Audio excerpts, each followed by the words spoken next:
ব্যক্তিত্বের বিকাশ, development of personality. আজকের টপিকটা এইটার উপরে আলোচনা হবে। প্রত্যেক ব্যক্তির ব্যক্তিত্ব রয়েছে। ব্যক্তির ব্যক্তিত্ব কোনো একটা স্থির বস্তু নয়, এটা গতিশীল ঐক্য এবং সবসময় এটা পরিবর্তনশীল হতে থাকে। বয়স বাড়ার সঙ্গে সঙ্গে দেখা যায় যে প্রত্যেকের ব্যক্তিত্ব চেঞ্জ হতে থাকে। শিশু যখন জন্মায় তখন তার মধ্যে কোনো ব্যক্তিসত্তা লক্ষ্য করা যায় না, কিন্তু তার জন্মের পর থেকে তার আর দেখা যায় যে পরিবেশের বিভিন্ন রকম প্রভাব সক্রিয় হয়ে উঠছে। শিশু তার দৈহিক মানসিক শক্তি নিয়ে পরিবেশের সঙ্গে সঙ্গতি বিধান করছে। পরিবেশের আপন অন্তর্নিহিত শক্তির পারস্পরিক ক্রিয়া প্রতিক্রিয়া থেকে শিশুর ব্যক্তিত্ব জন্ম লাভ করে।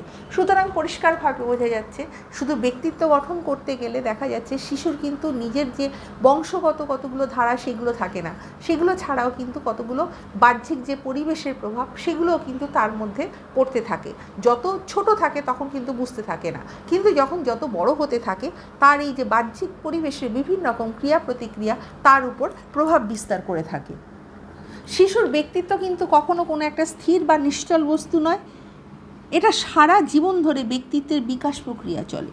কিন্তু এই গতি পরিবর্তনশীল ব্যক্তিত্বের মধ্যে ঐক্য এবং স্থায়িত্ব ধরা পড়ছে, যার উপর নির্ভর করে আমরা কোনো ব্যক্তির ব্যক্তিত্ব সম্বন্ধে ধারণা করতে পারি। সুতরাং পরিষ্কারভাবে বোঝা যাচ্ছে যে ব্যক্তিত্ব পরিবর্তনশীল এবং সব কিছুর একটা বংশগতির প্রভাব, পরিবেশের প্রভাব সব কিছু দেখা যাচ্ছে তার উপর প্রভাব বিস্তার করছে এবং এটা সবসময় চলমান, এটা কিন্তু কোনো নিশ্চল বস্তু নয়। সুতরাং পরিষ্কারভাবে বোঝা গেল যে ব্যক্তিত্বটা কী জিনিস। ব্যক্তিত্ব বিকাশের জন্য কতগুলো ফ্যাক্টর বা উপাদান যেগুলো খুবই তাদের সহায়ক হয়ে থাকে, যেগুলো ছাড়া কখনো ব্যক্তির ব্যক্তিত্ব হতে পারে না, বা কোনো একটা শিশুর পরিবর্তনশীল যে অবস্থা রয়েছে সেগুলো কিন্তু যদি সেই সকল ফ্যাক্টরগুলো যদি না থাকে তাহলে কিন্তু সে সম্পূর্ণভাবে বেড়ে উঠতে পারে না। তাই ব্যক্তির ব্যক্তিত্ব বিকাশে ব্যক্তিত্বের উপাদানগুলো সহায়ক ও আংশিক কারণ। যে প্রাকৃতিক উপাদানগুলো অর্থাৎ দেখা যাচ্ছে বংশধারা, দৈহিক গঠন, অন্তঃক্ষরা গ্রন্থি, এগুলো কিন্তু ব্যক্তিত্বের বিকাশের সহায়ক। যেসব উপাদানের ত্রুটি ব্যক্তিত্ব বিকাশের প্রতিবন্ধক হয়ে দাঁড়ায়, কিছু দেখা যায় যে সব কিছু জিনিস তারা যদি ঠিকঠাকভাবে যদি না পায় তাহলে কিন্তু দেখা যাবে যে তাদের ব্যক্তিত্ব অসম্পূর্ণ থেকে যায়। সুতরাং ব্যক্তিত্ব বিকাশের জন্য প্রত্যেকটা জিনিস অপরিহার্য। পরিবেশ, বংশধারা, দৈহিক গঠন, তার যেগুলো চাহিদা রয়েছে সেগুলো সবই দরকার পড়ে ব্যক্তিত্ব বিকাশের জন্য। সামাজিক কতগুলো উপাদান রয়েছে যেগুলো কিন্তু ব্যক্তিত্ব বিকাশের জন্য খুবই গুরুত্বপূর্ণ। যাই হোক, শিশুর ব্যক্তিত্ব বিকাশে আমরা সাধারণত দুটো প্রক্রিয়া লক্ষ্য করে থাকি। একটা হচ্ছে পৃথককরণ আর আরেকটা হচ্ছে সমন্বয়ন। সুতরাং এই দুটো খুবই ইম্পর্টেন্ট। একটা হচ্ছে পৃথককরণ আর আরেকটা হচ্ছে সমন্বয়ন। এখন এই প্রক্রিয়া সম্বন্ধে আমরা সংক্ষিপ্তভাবে আলোচনা করব। প্রথমে বলবো পৃথককরণ, ডিফারেন্সিয়েশন। শিশু তার জীবনের শুরুতে কতকগুলো সহজাত প্রবৃত্তিমূলক আচরণ করে থাকে, কেননা সেগুলো সে বংশগত সূত্রে পেয়ে থাকে।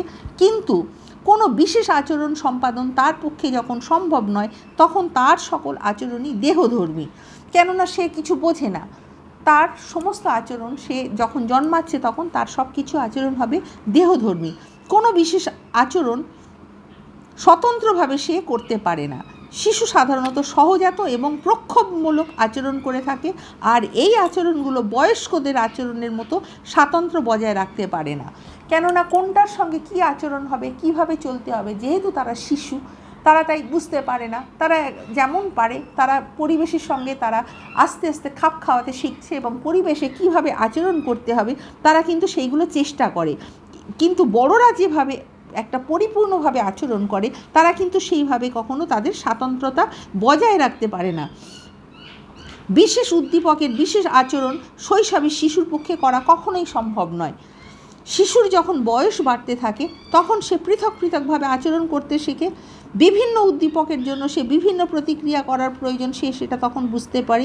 শিশুর বয়স বৃদ্ধির সঙ্গে সঙ্গে সেটা তা কিন্তু করা সম্ভব হয়ে থাকে। যেহেতু সে বড় হচ্ছে, সে বুঝতে শিখছে, ম্যাচিওর হচ্ছে, তাই সে সব কিছু আচরণ পারফেক্টলি করে থাকে। পৃথক বা স্বতন্ত্র উদ্দীপকের জন্য স্বতন্ত্র প্রতিক্রিয়াকেই আমরা এখানে পৃথককরণ বলে থাকছি। পৃথককরণের ফলে ধীরে ধীরে শিশু আচরণ সুনির্দিষ্ট ও স্বতন্ত্র ধারায় সংগঠিত হতে থাকে। সে যত বড় হতে থাকে সে সব কিছু বুঝতে থাকে এবং কোন আচরণের সঙ্গে মানে কোন উদ্দীপকের সঙ্গে কী রকম আচরণ হবে সেটা কিন্তু পারফেক্টলি করে থাকে। তার একটাই কারণ হলো তার যেহেতু বয়স বৃদ্ধি হয়েছে, সে বড় হয়েছে, সে বুঝতে শিখেছে এবং কিভাবে কোন পরিস্থিতিতে কী রকম আচরণ করতে হবে, কোথায় সমন্বয় করতে হবে, কোথায় পৃথক করতে হবে, সেইগুলো কিন্তু সে পারফেক্টলি করে থাকে। এবারে প্রথম আমি বললাম পৃথকীকরণ, এইবার হচ্ছে সমন্বয়ন, যেটা হচ্ছে বলা হচ্ছে ইন্টিগ্রেশন। সে যেহেতু বড় হচ্ছে তাই তার সব কিছুর মধ্যে একটা ম্যাচিউরিটি দেখা যায়।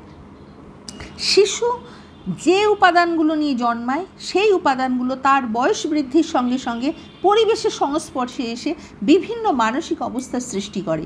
শৈশবের শুরুতে এসব মানসিক অবস্থা থাকে সুপ্ত, বিচ্ছিন্ন ও বিশৃঙ্খল। শিশুর বয়স বৃদ্ধির সঙ্গে সঙ্গে এই সব মানসিক অবস্থা একটা ঐক্যবদ্ধ সামগ্রিক ও সমহিত রূপ পরিগ্রহণ করে থাকে। সুতরাং পরিষ্কারভাবে বোঝা যাচ্ছে শিশু যখন ছোট থাকে তার মধ্যে অনেক কিছু সুসংহত নিয়ম থাকে না, বিশৃঙ্খলা থাকে এবং কোনটার সঙ্গে কীভাবে আচরণ করতে হবে, কীভাবে চলতে হবে, কোন উদ্দীপকের প্রতি কীভাবে রিঅ্যাক্ট করতে হবে সেগুলো থাকে না। কিন্তু যত বড় হয় সে কিন্তু মার্জিত হয়, তার মধ্যে একটা সমন্বয় তৈরি হয় এবং সব কিছু একটা সামগ্রিকভাবে রূপ দেওয়ার চেষ্টা করে, অর্থাৎ একটা ঐক্যবদ্ধ সামগ্রিক ও সমন্বিত রূপ পরিগ্রহ করে এবং এই প্রক্রিয়াকে বলা হচ্ছে সমন্বয়ন। অর্থাৎ সে সমস্ত কিছু দেখে তার একটা সুন্দর সামগ্রিক রূপ দেবার চেষ্টা করে এবং সে কিছু একটা বোঝার চেষ্টা করে এবং কোনো একটা উদ্দীপক দেখলো এবং কীভাবে আচরণ করতে হবে এবং সেইটা বোঝার চেষ্টা করছে। তার যে এই যে রূপটা দিচ্ছে বা পরিগ্রহণ করছে, যে ঐক্যবদ্ধ সামগ্রিক রূপ, এটাই হচ্ছে ইন্টিগ্রেশন বা সমন্বয়ন।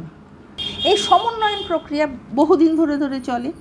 আবার এই সমন্বয়ন যে সারা জীবন ধরে তারা কিন্তু তার একটা প্রভাব বয়ে নিয়ে চলে, কেননা সে যত বড় হয় সে তত মার্জিত হয় এবং এই সব বিভিন্ন রকম ধাপ দেখা যায়। আমরা এই ধাপগুলো নিয়ে এবারে পরপর আলোচনা করব। প্রথম স্তরে দেখা যাচ্ছে শিশু অনুবর্তিত প্রক্রিয়ার, যেটা হচ্ছে বলা হচ্ছে কন্ডিশনাল রিফ্লেক্স। নির্দিষ্ট উদ্দীপকের প্রতি প্রতিক্রিয়া করছে। এই অনুবর্তিত প্রতিক্রিয়ার মাধ্যমে শিশু বিভিন্ন পরিবর্তিত নতুন নতুন উদ্দীপকের বা পরিস্থিতির সঙ্গে সঙ্গতি বিধান করতে সমর্থ হচ্ছে। সুতরাং প্রথম স্তরে তার এই সব কাজগুলো দেখা যাচ্ছে যে আস্তে আস্তে সব কিছু ঠিক অনুবর্তিত প্রতিক্রিয়া করছে এবং ঠিকভাবে সে সমন্বয় যে করছে এবং পরিস্থিতির সঙ্গে সে অ্যাডজাস্ট করে চলার চেষ্টা করছে। প্রথম স্তরে দেখা যাচ্ছে। দ্বিতীয় স্তরে দেখা যাচ্ছে শিশুর জীবনে অভ্যাসের সৃষ্টি হয়, বিশেষ উদ্দীপকের প্রতি বিশেষ প্রতিক্রিয়া করে। আবার ফের দেখা যাচ্ছে এই সকল যে সবসময় যে এই যে উদ্দীপকের প্রতি একটা যে নির্দিষ্ট প্রতিক্রিয়া করছে, এটার নামই অভ্যাস, যেটা হচ্ছে হ্যাবিট হয়ে যাচ্ছে। প্রথম স্তরে প্রতিবর্তিত যে ক্রিয়াগুলো থাকে সেগুলো থাকে অসংগঠিত। ধীরে ধীরে সেগুলো অসংহত যে প্রতিক্রিয়ার যে মধ্যে একটা যে রূপগুলো দেখা যাচ্ছে সেগুলো কিন্তু একটা সুসংহত রূপ দেয় এবং একটা সামগ্রিক রূপ দেয় এবং সেগুলো একটা অভ্যাসে পরিণত হয় এবং এই অভ্যাস হলো সমন্বিত রূপ। সুতরাং যত বড় হচ্ছে দেখা যাচ্ছে যে দ্বিতীয় স্তরে শিশু কিন্তু সমস্ত অভ্যাস, তার যে প্রতিক্রিয়া, সেগুলো কিন্তু সব কিছুর মধ্যে একটা সমন্বয়ের রূপ দিচ্ছে। সমন্বয়ের তৃতীয় স্তরে নানা মানসিক প্রলক্ষণ, যেটাকে বলা হচ্ছে ট্রেটস, এগুলো সৃষ্টি হচ্ছে। নানা আগ্রহ, মনোভাব, প্রক্ষোভ শিশুর মনে দেখা দেয়। এগুলো শিশুর আচরণের গতি ও প্রকৃতি নিয়ন্ত্রিত করে। এই মানসিক প্রলক্ষণগুলো ব্যক্তিত্বকে প্রকাশ করছে। সুতরাং তৃতীয় স্তরে সে আরও ম্যাচিওর হচ্ছে এবং তার মধ্যে আরও সমন্বয় ভালোভাবে হচ্ছে এবং সে সব কিছু তার মনোভাবটাকে সকলকে জানাতে চেষ্টা করছে। তার সব কিছুর মধ্যে একটা আগ্রহ দেখা যাচ্ছে এবং সে সব কিছুর মধ্যে আরও একটা মার্জিত রূপ দেখা দিচ্ছে। সুতরাং বোঝা যাচ্ছে সমন্বয়ের যে প্রক্রিয়াটা আরও ডেভেলপ হচ্ছে। এবারে চতুর্থ স্তরে দেখা যাচ্ছে বিভিন্ন প্রলক্ষণের মধ্যে সমন্বয় দেখা যায় এবং অহংবোধের একটা সৃষ্টি হচ্ছে চতুর্থ স্তরে। সুতরাং দেখা যায় যে অহংবোধের সৃষ্টি হয়। প্রথম দিকে বিভিন্ন প্রলক্ষণগুলো থাকে অসংলগ্ন এবং সম্পর্কহীন। একদম যখন প্রথমে সেগুলো অগোছালোভাবে থাকছে, সেগুলো কোনো কিছু বুঝতে শেখে না, সেই জন্য সে উশৃঙ্খল বিশৃঙ্খল এই রকম ধরনের তার আচরণগুলো থাকে। কিন্তু চতুর্থ স্তরে দেখা যাচ্ছে তার একটা অহংবোধের সৃষ্টি হচ্ছে এবং সেই অসংলগ্ন এবং যে সকল প্রক্ষোভগুলো থাকে সেগুলো কিন্তু সে ঠিক করে নেওয়ার চেষ্টা করছে। কিন্তু পরে এদের মধ্যে একটা ঐক্য বা সংগতি ধরা পড়ে এবং এর মধ্যে শিশুর মনে একটা অহংবোধ, অর্থাৎ যেটাকে ইংলিশে বলা হয় ইগো অর সেলফ, এর মধ্যে একটা জাগ্রত হচ্ছে চতুর্থ স্তরে। সুতরাং বোঝা যাচ্ছে শিশুর মধ্যে একটা ইগো জাগ্রত হচ্ছে বা অহংবোধ জাগ্রত হচ্ছে, তার একটা সেলফের বিকাশ হচ্ছে। তবে এখানে উল্লেখ করা প্রয়োজন যে শুরুতে এই অহংবোধ কোনো পূর্ণ বা সুসংগঠিত রূপে নেয় না, বিভিন্ন পরিবেশে বিভিন্নভাবে এই অহংবোধ আত্মপ্রকাশ করে। সুতরাং বোঝা যাচ্ছে যে একদম যখন ছোট স্তরে তারা তো কিছু বোঝে না, কিন্তু চতুর্থ স্তরে যখন যেহেতু তারা সেই স্তরে গেছে, সেই স্তরে গিয়ে তাদের কিন্তু একটা যে সেলফ রিয়েলাইজেশন হচ্ছে, ভালোভাবে খুব না বুঝতে পারলেও তারা কিন্তু সেইটার একটা অহংবোধের তাদের একটা আস্তে আস্তে তাদের একটা বিকাশ শুরু হয় এবং সেই অহংবোধের সাহায্যে তারা বিভিন্ন রকম তাদের ক্রিয়াকলাপগুলো করে থাকে। এই সময় তাদের ইগো একটা জাগ্রত হচ্ছে। এইবারে পঞ্চম স্তরে দেখা যাচ্ছে এই অহংবোধ একটা একক অনন্য, এটা কিন্তু একটা ইউনিক, প্রত্যেকের থেকে প্রত্যেকে আলাদা, তাদের মধ্যে একটা ইউনিক ভাব গড়ে ওঠে। সুতরাং চতুর্থ স্তরে দেখা গেল যে অহংবোধ ইগো, আর পঞ্চম স্তরে দেখা যাচ্ছে যে তাদের মধ্যে একটা ইউনিক ব্যক্তি সত্তার একটা সৃষ্টি করছে। এক অর্থে ব্যক্তিত্ব এই অহংবোধের প্রসার। সুতরাং বোঝা যাচ্ছে এখানে ব্যক্তিত্ব যেটা হচ্ছে তার অহংবোধের প্রসার হচ্ছে, অর্থাৎ আগে সে যেরকমভাবে আচরণ করতো, যেভাবে চলতো, কিন্তু সেভাবে সে চলছে না, তার ইগো আসছে এবং এই ইগো থেকে পরে দেখা যাচ্ছে যে তার একটা ইউনিক একটা অহংবোধের সৃষ্টি হচ্ছে। সকল পরিবর্তন, বিভিন্ন পরিবেশ, সব কিছুর মধ্যে শিশুর ব্যক্তিত্বকে একটা স্বতন্ত্র, স্থির এবং বস্তুরূপে চিহ্নিত করা যায়। অর্থাৎ মানসিক প্রলক্ষণ, অহংবোধ সব কিছু একটা সামগ্রিকভাবে তার মধ্যে একটা রূপ দান করছে। সমন্বয়ের এই পঞ্চম রূপই হলো ব্যক্তিত্বের বিকাশ এবং প্রক্রিয়ার যে পরিণতি, অর্থাৎ তার যে সম্পূর্ণভাবে যে ব্যক্তিত্ব যে গড়ে ওঠে সেইটাই কিন্তু সেইখানে দেখা যায়। সুতরাং পরিষ্কারভাবে বোঝা যাচ্ছে যে পঞ্চম স্তরে তার যে ব্যক্তিত্বের যে একটা ইউনিক যে রূপটা রয়েছে সেইটা পরিষ্কারভাবে বোঝা যাচ্ছে। তাহলে উপসংহারে আমরা বলতে পারি, ছোট যখন শিশু জন্মগ্রহণ করে তখন তার সে দৈহিক ক্রিয়াকলাপের মধ্যেই সীমাবদ্ধ থাকে, তারপরে আস্তে আস্তে যত ডেভেলপ হতে থাকে তত আস্তে আস্তে তার চিন্তাধারা সব কিছুর মধ্যে একটা ঐক্যবোধ সৃষ্টি হয় এবং ঐক্যবোধ থেকে আস্তে আস্তে চতুর্থ স্তরে যখন আসছে তার মধ্যে একটা অহংবোধ সৃষ্টি হচ্ছে এবং পঞ্চম স্তরে এসে তার ব্যক্তিত্বের বিকাশ হচ্ছে এবং ইউনিক সে ভাবে সব কিছু করার চেষ্টা করছে, তার মধ্যে ইগো থাকছে, ইউনিক কিছু থাকছে এবং সকলের থেকে সে সম্পূর্ণভাবে আলাদা, সে সকলকে বুঝিয়ে দিচ্ছে।